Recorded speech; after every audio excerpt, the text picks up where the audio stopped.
So in this segment, we're going to be talking about Labour kind of a massive climb down on the green investment. And this has been done in probably one of the most stupid ways possible. I'm going to be talking about some of the bad takes that people have had from this and some of the kind of dodgy analysis that I've seen as well. And, you know, I've had a good week in terms of productivity, so it's going to be a very long video on this. And I'm going to try and give you as much context as I can because it is very confusing as to what's been happening. So we're going to start with Rachel Reeves. So this interview was done on the 1st of February. This is where we started hearing things were going wrong. Can you be straight with voters and tell them that you have decided not to pledge up to 28 billion a year, whether immediately or by the end of the next Parliament, into your green investment plan? You can't make that commitment anymore, can you?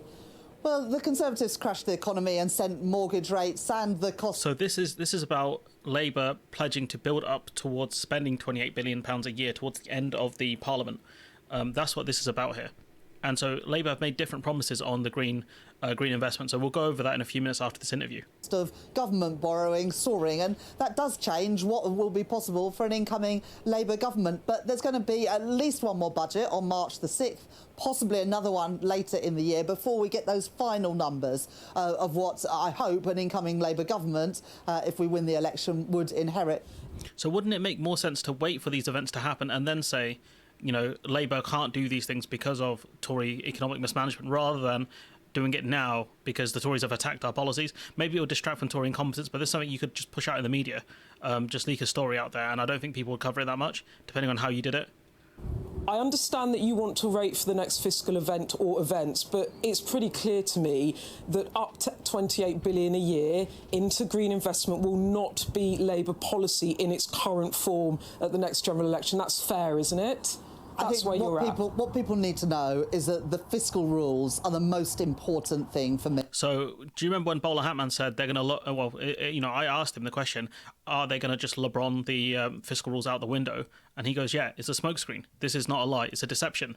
My question is, given what's happened to public finances, you're saying now that you are backing off from that commitment of up to 28 billion by the end of the next Parliament. That's pretty clear, isn't it? What people can hear loud and clear is that all of our policies will be fully costed, fully funded and subject to the fiscal rules. I think what people can hear is you're not answering the question. Well, all of our policies have got to ensure that debt is falling as a share of GDP and that we're not borrowing for day-to-day spending. But how they're going to stop borrowing for day-to-day spending, that one's beyond me. That one I'll leave for someone else. Will be at least one more fiscal event, possibly two, before the next general election. Will you give an update on this after the budget? Of course we will update people on our thinking of this, but as I say... After the budget? Well, we will in our own time. Because you're being smashed up about this. Well, you know, you are being smashed up by the Conservatives. They're undoing all your good work of rebuilding trust by hitting you around the head with this number You must wince at Prime Minister's questions. And this is why they've done this, not because of any fiscal event that's happened. It's because they're getting absolutely hammered because they can't answer the question of how you're going to pay for it. This is Labour's biggest problem and has been for a long time. And instead of, you know, them fighting back and saying, look how much money the Tories have wasted, this money will go, you know, this money will get a return on investment. This will grow the economy. This will actually reduce our debt to GDP. And talking about how businesses borrow to invest. That's the thing they could be saying here. But instead, they've completely fumbled because they can't answer the basic questions because the Tories keep saying Labour are going to fund this via increasing taxes. And Labour keep saying we're not going to increase taxes, but it's been drowned out by the Tories because Labour keep fumbling because they don't know how to answer basic questions. They don't prepare themselves. And this is where, you know, people have given Labour such an easy run in the media. And now, because they're not battle hardened, because they haven't been able to answer these questions, they're fumbling in the wind. I mean, this is embarrassing from Rachel Reeves. And this was on the 1st of February. So this is, we'll talk about that in a minute. We'll go through this interview quickly. Business conference today where there are 400 businesses here, another 200 joining us this evening. The people in the room today can see that the Labour Party has changed, that it is now only Labour that is a pro-business party.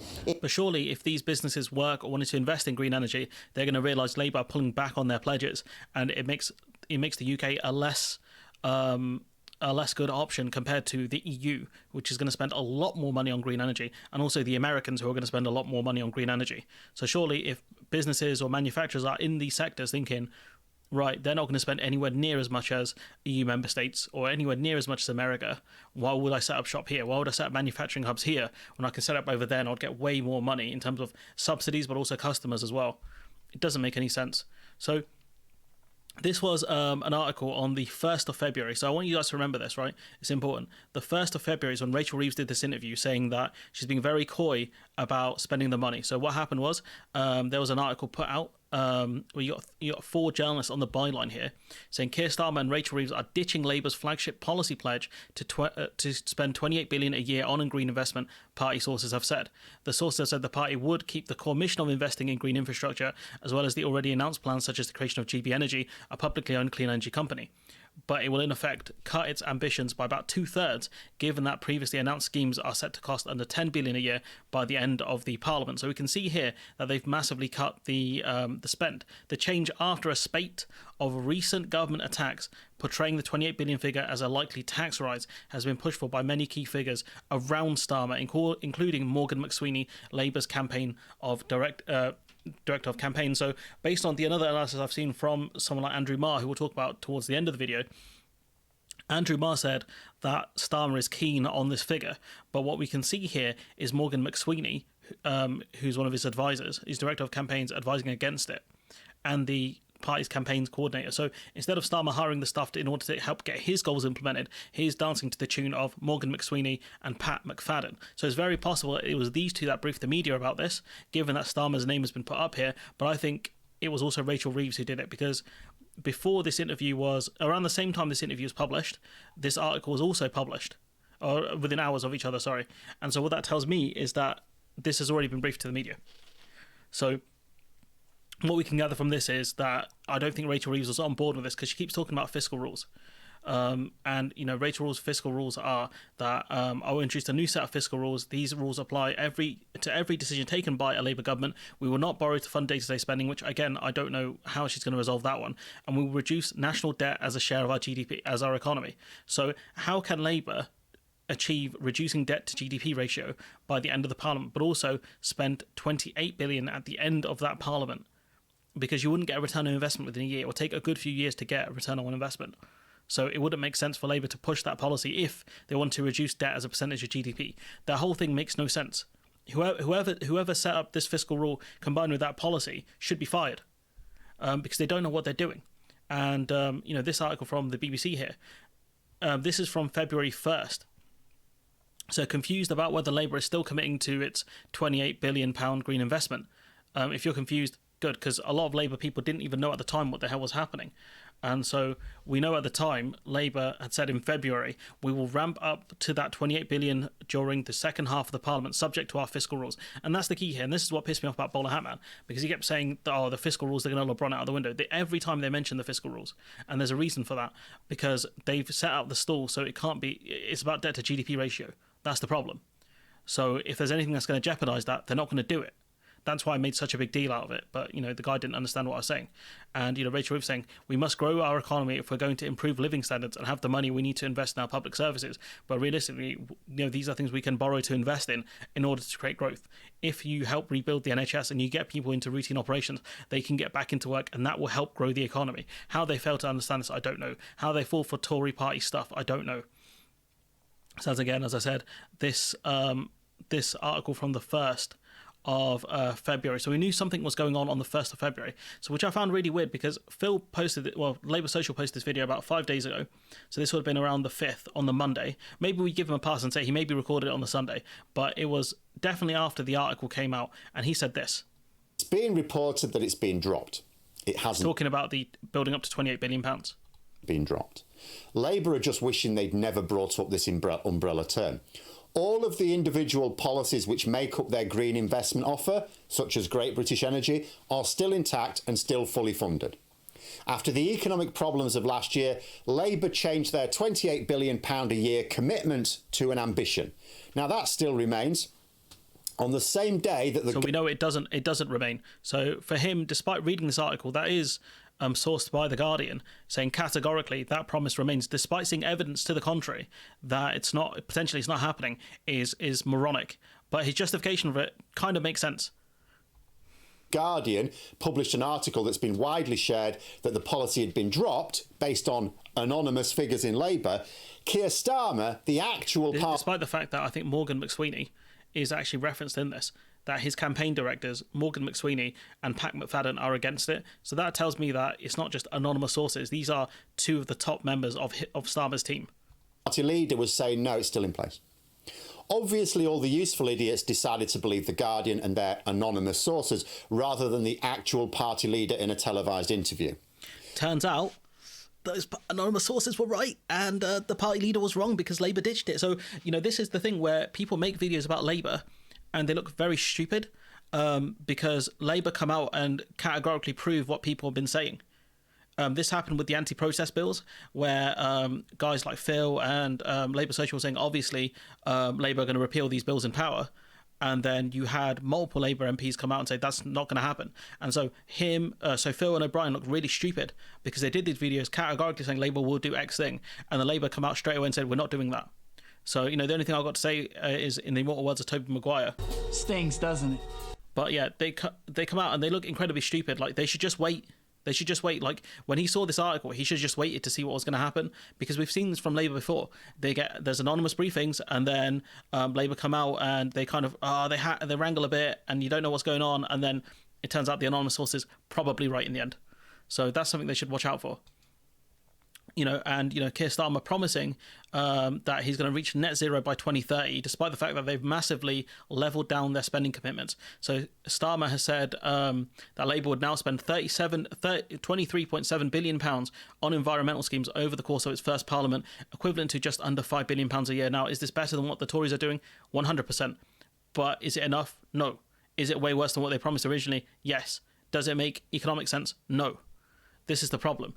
This is politics, While some of Keir's party have welcomed the move as fiscally prudent, even though it's not, and astute in the face of Tory attacks, which again Labour could stance up against it, environmental campaigners say Labour has caved like a house of cards in the wind. Starmer saying, I'd much rather be straight with the British public rather than make a promise I can't keep. Promises I can't keep. A banger song by Mike Shinoda, but not in the context of politics. He says every family knows that they've had to adjust their plans. We've now had to adjust our plans. You're the goddamn government. You didn't have to. If you did it when the bond yields were high, when we saw interest rates go high and the bond yields were very high, that would make sense. But they're not. They're not as high as they were. They are coming down. So for Labour to do this at this moment makes no sense. And, given that Phil, within that day, come out and made a statement saying Labour aren't going to do it, he's come out and said, I don't understand what's going on here. Because as I've said many times here, that Labour front bench is weak, is so weak, that there's no fight in them. They don't know how to, they just believe in winning, but they don't know how to win. Because as I've asked the question before, I fail to see the logic here.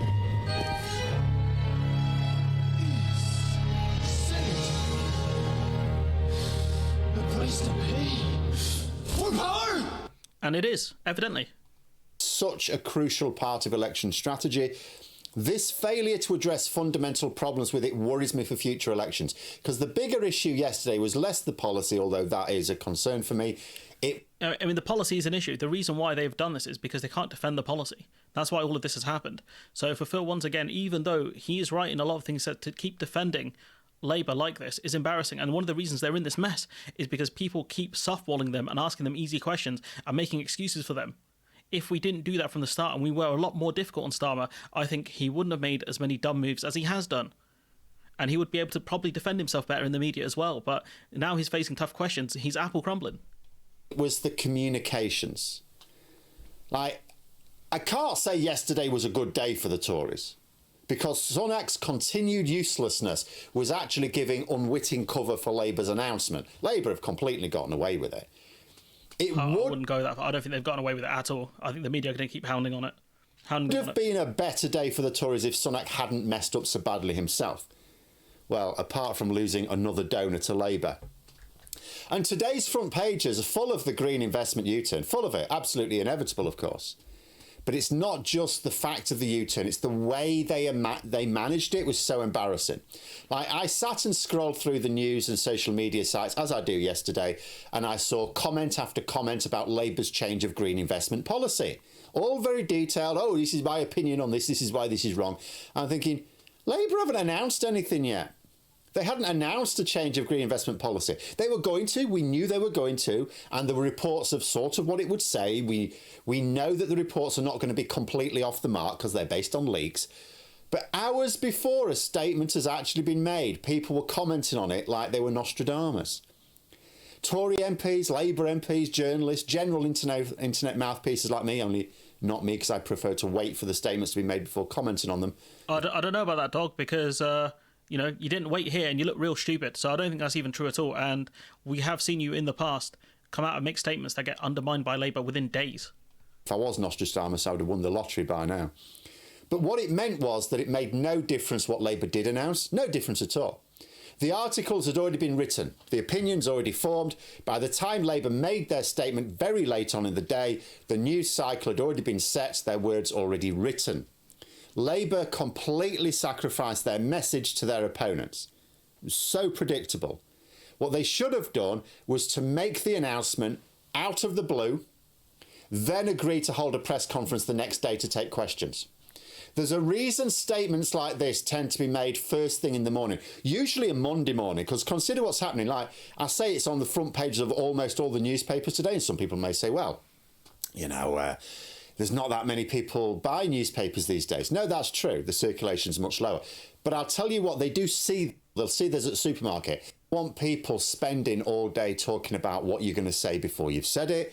If you're going to have these bad headlines, you don't want them on a day when actually lots of people are walking past newspapers.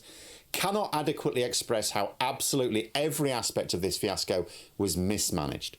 And the entire build-up was a mess as well.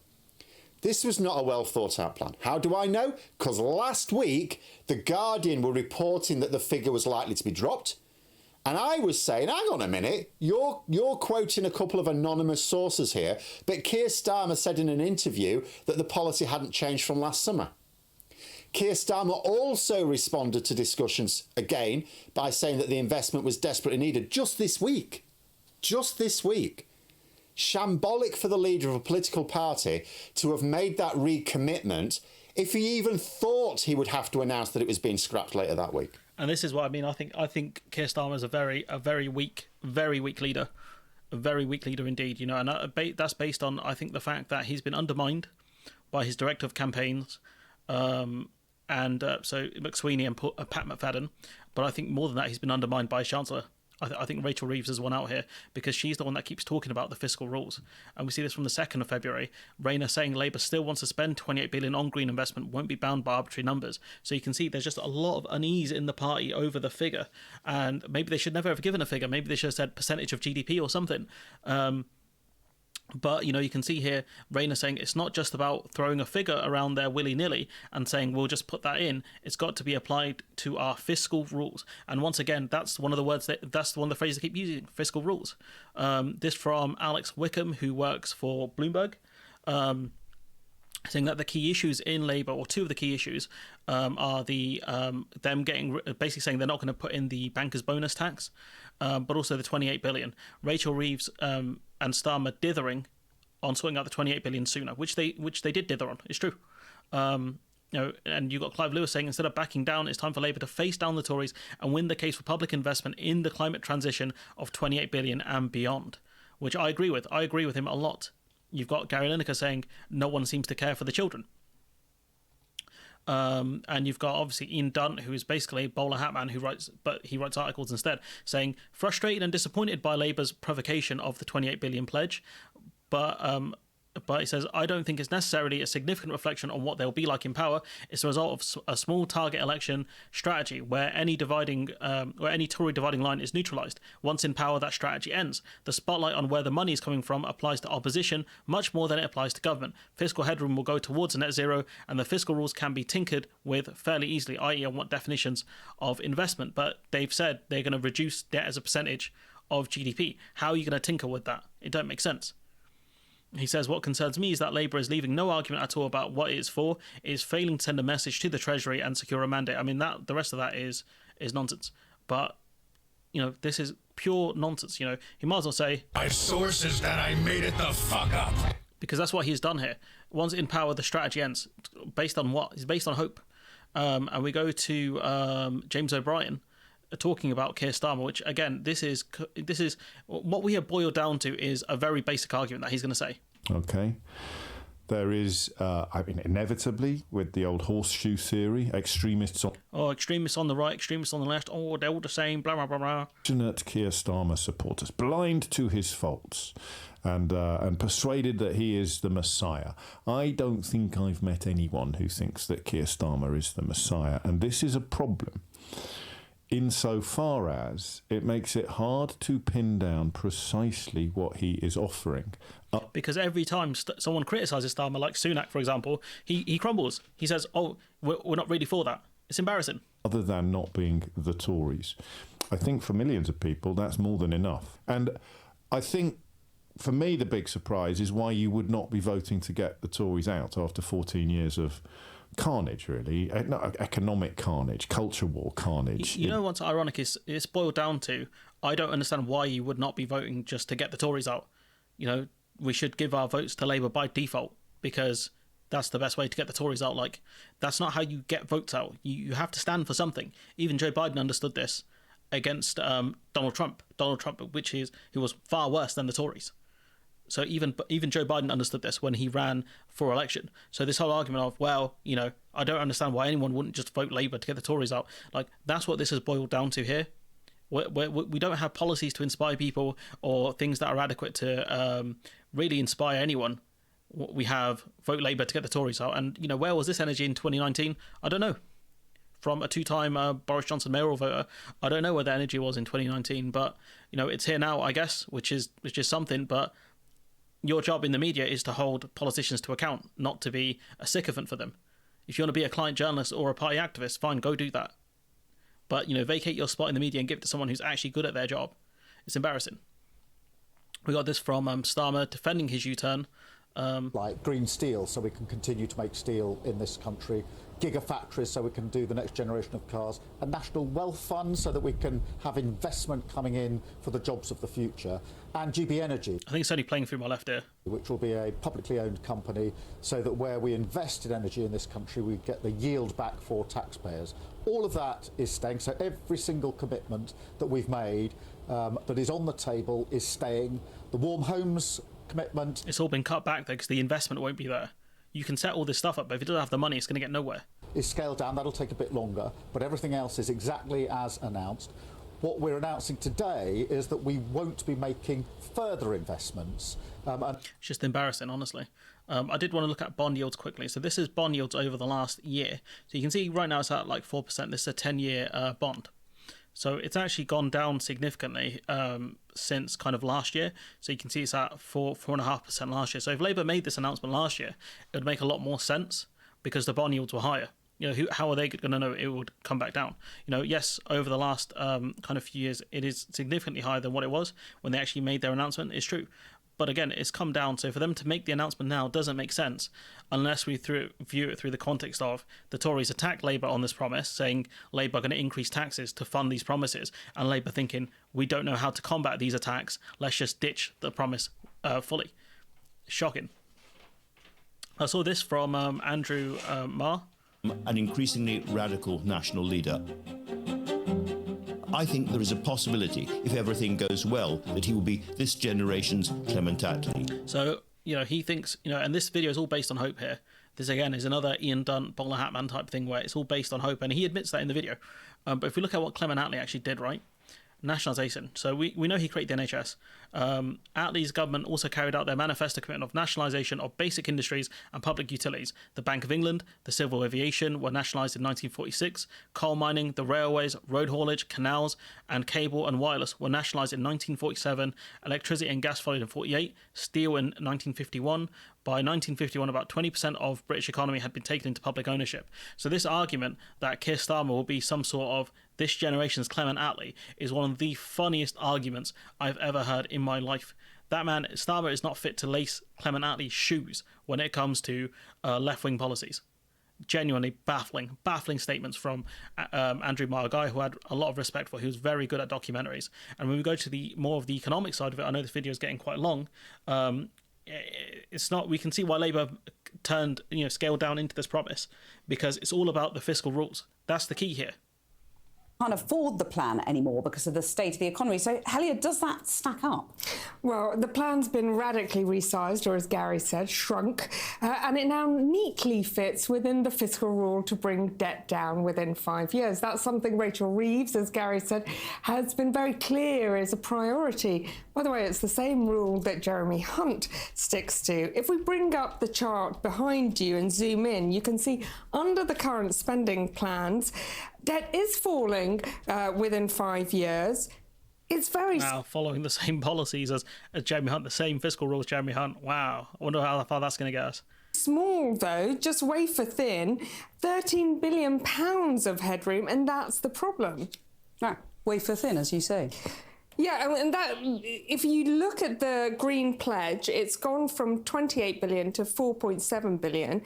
It's now a bit easier for the sums to add up, but Labour still need to find 24 billion within the next Parliament. They say they're going to hike up the energy windfall tax. That gives them an extra £10.8 billion, but they still need to borrow £12.9 billion. Now have a look at that. Quite neatly fits within that very wafer-thin headroom. And so what the Tories are going to say is Labour are going to borrow this amount of money.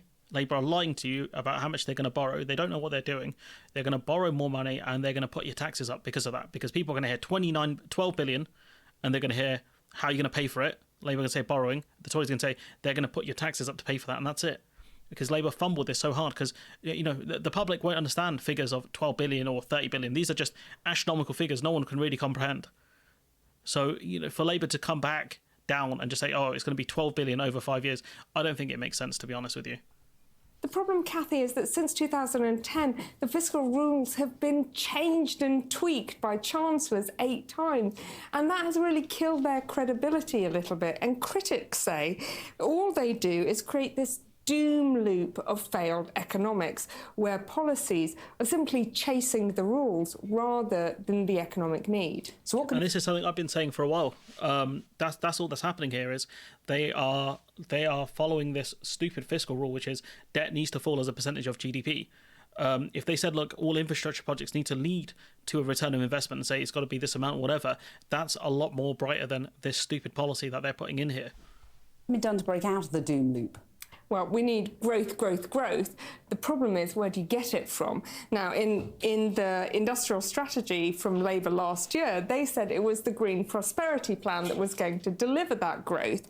If you take that away, what do you have? Labour wants us to be the fastest growing economy in the G7. Well, we're currently second from last. And there's lots of talk about boosting the city and localism and universities, even doing Brexit better.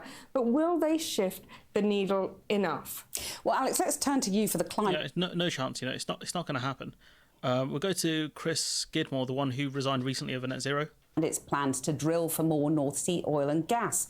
Earlier, I sat down. Been a bit of a false narrative around the 28 billion pounds. Yes, we do need the money, but the money is not the most important thing. It's about that long-term commitment over a decade and beyond to actually developing and deciding that this is the future. And that also will... And that gives a lot of certainty to businesses. That, the Labour Party are a party of green manufacturing, and that if you're going to set up hubs here, you will have customers here. There's a lot more to discuss. Starmer saying, I want to be clear about what we can deliver and not promise things we can't.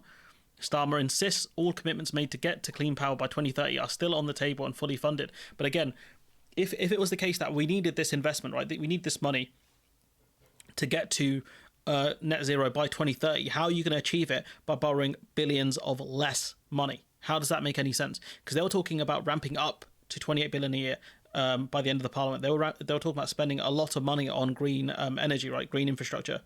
Now they're talking about spending about 5 billion a year, which is a lot less. So how are they going to achieve net zero? It doesn't make sense. And this will be the next question that they all fail to answer, which is how are you going to achieve net zero by 2030? Because that's going to get picked apart by people. Honestly, this is a disaster. I don't think they realise how much danger they are in right now. I genuinely don't. So this is West Streeting saying, it's no secret since we made that 28 billion announcement, borrowing has quadrupled, which is something we have talked about, which is true. But again, the bond yields have come down. So surely it would have made more sense to make this announcement when the bond yields spiked. Again, doesn't make sense.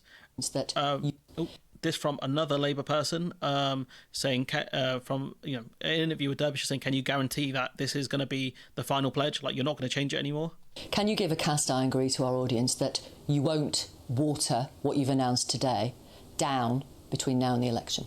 Well, this is going in the manifesto. This is the manifesto submission. So this is going in the manifesto. He's saying, I confirm it. So this promise, when people said, Labour aren't going to do this, this is a manifesto pledge now. So when that geezer said, we need to wait for the manifesto, according to this man right here, James Murray, Shadow Financial Secretary, has said this is going in the manifesto. So they have cut their green spending pledge. Just say, yes, I can give a cast iron guarantee. Yes, this is going in the manifesto. It's a cast iron guarantee. Whatever language you use, yes, this is a cast iron guarantee. Yeah, this is what's going in the manifesto. It's not going to be watered down. No. I think it's going to be watered down because Rachel Reeves on the 1st of February said she can't promise that it's not going to be watered down further because there could be another fiscal event. So what he has done here is incredibly silly. Can you give a cast iron guarantee you are 100% going to hit clean energy by 2030? That is our ambition, and we want to. So that's not a cast iron guarantee. Well, that's what we are putting in our manifesto. That's what we are all rallying around. It requires business to work with us. We need to. My ambition is to get arms as big as Henry Cavill's. Am I going to go to the gym? No. It don't make sense. Genuinely doesn't make sense. Tough choices, spending priorities, another lost decade. True. This is what they've done to my boy Ed Miliband. Red Dead Redemption was killed not by the Tories, but by Rachel Reeves and Starmer. Have gone in 2 years from a promise of 28 billion for each and every year this decade. Rachel Reeves emphasised that each and every year, to 28 billion by the end of the Parliament, to now around 4.7 billion. Was the 28 billion figure always nonsense? No, it wasn't. It was an ambition. It was a pledge. It wasn't an ambition, it was a pledge. These are two different things. To invest across the economy. It was a pledge, it was a commitment. In green investment. And the truth is, as I've said, that the public finances have changed, have worsened. But from what I've read, they've told him to suck it up, basically, and shut up. And after the election, they can deal with it. From what I've read, that's what they've told Ed Miliband. And Ed Miliband saying some people don't want Britain to borrow to invest in the green economy. They want us to back down. But Keir and Rachel and I will never let that happen. Britain needs this 28 billion a year plan, and that is what we are committed to. So when we look at the bond yields back then, June 23, right? So if you look at June 23, which will be around here, the bond yields were still high when Ed Miliband made the statement. So for them to argue about bond yields and borrowing costs being too high, I think that's complete nonsense. Absolute nonsense. Interest we're paying on our debt, the interest alone, not the debt itself, just the interest we're paying on that debt, is predicted to be around £70 billion. Today, we spend more on debt interest than we do on running our schools. Is that what people work so hard for? That their hard-earned taxes are blown on interest payments on the national debt? The government are spending £70 billion more now than they were just over 2 years ago on debt interest. So yeah, 2010s are back, baby. Let's go. This from Beth Rigby saying there will be plenty on the Labour benches who think Labour should have stuck to the 28 billion, but for Reeves and team, which again, she's emphasising Reeves here because I think she's the one that's pushed for this. They simply don't want to give the Tories a stick to beat them with in the run-up to the general election. So instead of stancing up and fighting back, they're going to do this because she's the one that's going to have to answer most of the tough questions, her and Starmer. I don't think she has the facilities to answer the questions. I don't think she does. This from Clive Lewis. Following an economic orthodoxy, which is that you obsess about the debt to GDP ratio and you cut public spending, and it has comprehensively failed. That's one of the reasons why Labour are in such a good position at the moment. People are sick and tired of the fact that public services don't work and there is a fundamental lack of investment in productivity and other things that we need for our economy to function properly. Yeah. So the choice for Labour was to increase that investment and forget about the 1.5 degrees, forget about the climate crisis, forget about energy security, and forget about jobs for young people and people in other sectors. Just change the direction of travel on the economic orthodoxy and start to invest our way out. Yeah. He's talking about Keynesian economics, and this is the man we could have had in charge of the Labour Party, but the membership and the MPs fumbled. This is the guy we could have had. This is what we could have had. There's more. Labour are not happy ship either. Sue Gray told off shadow cabinet aides over leaks. And so this is where they were briefing against, previously, she has told them off for briefing against Andy Burnham and Sadiq Khan. So Sue Gray's told the cabinet off over leaks. Starmer chief whip warned teams to stop bickering like the Tories. She urged senior aides to find who's responsible for spilling on 28 billion. So it's possible there were arguments over the 28 billion, and I think someone briefed to the press that Labour were going to back out of this. And in the end, Starmer backed out.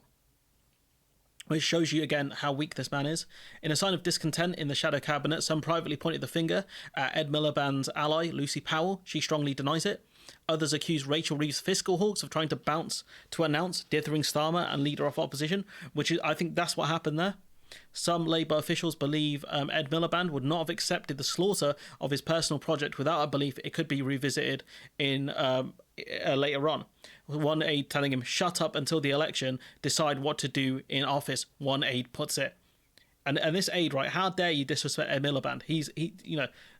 This is a man who would achieve far more than what this stupid aide has done. And this is the disrespect they show for their own colleagues, their own people, telling them to shut up, get lost. This is the Labour Party. This is them briefing against each other in the media. This is them causing internal issues. And when I point out these issues, is not to say, haha, look how trash they are, don't vote for them. Do better. That's what I want them to do. Do better. Fix this. Because, again, these are all Labour Party employees who are doing this. The aides, all of these people, these are employees. These are people that have been picked by the relevant shadow cabinet to do these jobs. And you're picking a bunch of frauds? Really? But wait, there's more. This is from Ben Chu. Dithering the target, a 28 billion figure for the final year of Parliament would have been one thing, but Labour have gone much further, setting out how much public money they would spend on clean energy. So the total adds up to around 24 billion. As Ben Zaranko says, this is roughly a halving of what was previously expected to if it had ramped up gradually to a 28 billion figure. Half of that will come from the enhanced windfall tax. Some of it will come from borrowing. That reduces the ability of the Conservatives to claim that Labour would have to put up taxes after the election to meet its fiscal rules. So arguably, it has political logic, although don't expect those claims to stop for good, which I agree with. I think they will continue arguing that Labour are going to put up taxes. That severely reduces the ability of the Conservatives to claim Labour would have put up taxes, but I don't think that's true. Yeah, it does come at a potential economic cost, as various businesses, e.g. Energy UK Comms, have said it reduces clarity for the private sector about public sector investment. And given that the private sector have said, given the Labour Party have said for every pound of investment they put in, they want £3 from the private sector might be looking at it and thinking, well, you're not very clear on how much you're putting in. Why would we want to invest here when we can look elsewhere? Which is something a point I've made previously. Keir Starmer performs the biggest U-turn yet to drop the 28 billion green albatross. And you've got Stephanie Kelton, actual economist, saying the albatross is the deficit myth. So again, whatever you think of MMT, modern monetary theory, I still believe strongly in Keynesian economics. And I think anyone who believes in Keynesian economics would say that what Labour are doing is incredibly stupid. Madness. There's more from Starmer. We won't make further or new investment decisions, and that means that we won't reach the £28 billion envisaged. We announced the £28 billion. The Tories have done terrible damage to our economy, not just the Liz Truss budget, but also now the government briefing that it's going to max out on the government credit card. Reckless. Again, this idea the government can max out on a credit card makes zero sense. Makes zero sense. Again, other countries like France have higher debt to GDP ratio than us, and yet they are still borrowing money to invest. This idea that a country has a credit card, especially a developed nation with very highly rated bonds, is lunacy. This is economic lunacy. And anyone who pushes these kind of ideals, right, it would make sense when Liz Truss pushes a budget based on borrowing to cut taxes. That makes sense. That was stupid. But when you're talking about borrowing to invest, the markets didn't say anything when Sunak borrowed 38 billion for test and trace. Poof, that money's gone. What do you think the market's going to say about investment in green energy? Do you think they're going to be like, nah, we're not going to see ROI? Of course they're going to see ROI. If that money's invested properly, which Labour should be able to do, it will yield results. So new after June 2023, dilution of full U-turn on the 28 billion green energy. Labour drop a figure instead. We've covered this before. Let me nix this one. And this is what it's all about here. This is what it's all about. But now does it not make him look like, Mr. Cautious? This was the big, bold policy announcement. Well, look, the Tories love this flip-flop line, but the truth, we poll the voters all the time. The target voters Labour need to win. This is from Labour Together, who I think is one of the goons who runs Starmer's leadership campaign. They have not noticed the flip, and they have not noticed... Well, not yet. They're about to notice a very, very big flip. Well, and again, this was on the 7th of February he recorded this. He did this interview. I think that was before Labour even made the announcement, so it doesn't even make sense. Unless you specifically said, what if Labour do this? How do you feel about it? This makes no sense. Oh, well, what they will notice is what Labour's stance is when we get to the general election campaign. But wait a minute, you've got... the first question will be, what remains? Is it clean steel? Is it insulating houses? What stays and what goes? Well, and there's a really clear answer to that question, which is the mission stays. Clean power by 2030 stays. It would be mad for a credible Labour government to stand in front of the British public and say, we will stick to a number, come what may. Again, I don't think anyone's really saying that, but I think... had you reduced it down, I think that's fine. But again, you are still sticking to a figure, though. You are still sticking to around 5 billion a year. So that doesn't even make sense. Like, you've literally put out figures. You've literally put out a figure that was there. Oh, 1 second. I guess that Beth Rigby thing is relevant. You've literally put out a figure. Labour, it'll be just shy of 5 billion a year. Labour drop figure instead will spend 23.7 billion over the next parliament. You've literally put out a figure. How stupid are you? How stupid are you? Come on, bro. No wonder Starmer's struggling. He's got goons like this clown in there saying, it'd be stupid if Labour stuck to a figure. And then you realise they are. They've literally said Labour drop figure instead will spend 23.7 billion over the next parliament. My man, what the hell? Was he not briefed on this? Is he some sort of junior? What is this? And then you've got the final clip, which is a former aide of Tony Blair. So this is John McTernan, former advisor to Tony Blair. Axe that £28 billion a year figure. It's probably the most stupid decision the Labour Party's made. What would Tony Blair have done? I don't really care what Tony Blair would have done, because Tony was the leader in the 20th century. Keir's going to be Prime Minister in the second quarter of the 21st century. This is a decision that we have to make now to decarbonise our economy, and it's one which stands for a purpose, a great purpose, a grand purpose. Great parties have great causes. If you don't have a great cause, you want to change from this government, sure, but change to what? What's the change Labour now offers? It's very disappointing. But what? So again, I agree with that. And this is a person who worked for Tony Blair saying this, a former advisor to Tony Blair, and this is very disappointing, honestly, because I don't get it. I don't. Are Labour just going to back out on every major policy proposal they have done because the Tories are going to attack them on it? It doesn't make sense. The whole fiscal rule thing doesn't make any sense. But it's clear they are looking to stick to it. I don't know, man. And for the guy who argued against this, I've mentioned his name before, I'm not going to mention his name again. Is this still a smokescreen? Is this still a deception, not a lie? Because once again, these guys are getting absolutely smoked. These guys are getting absolutely smoked out here. It's embarrassing. These people who make these arguments with... My sources that I made it the fuck up. You just look silly. You just look silly. If you see briefings about something, right, just don't cover it.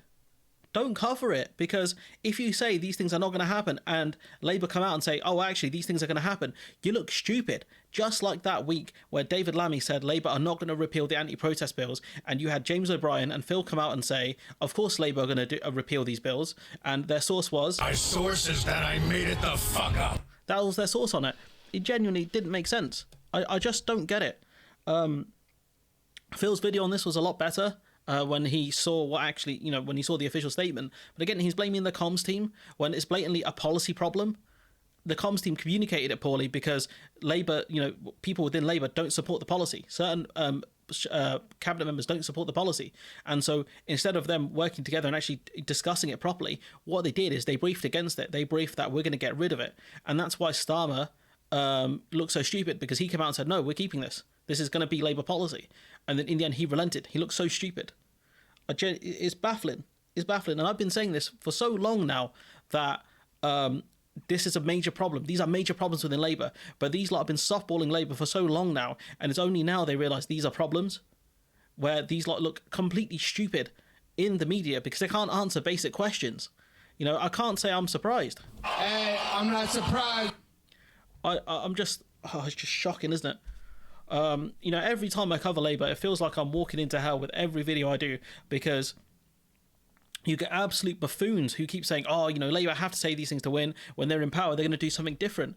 And based on what? And, you know, if they'll blame you if Labour lose. They'll say, like, oh, you know, you're the reason they lost because you kept criticising them when they keep giving me stuff to criticise.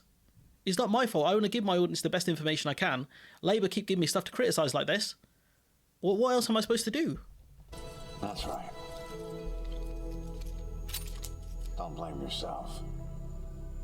Blame me. What else am I supposed to do, guys? I don't get it.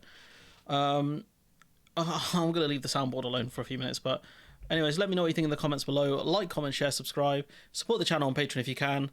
And yeah, hopefully I'll catch you in the next one.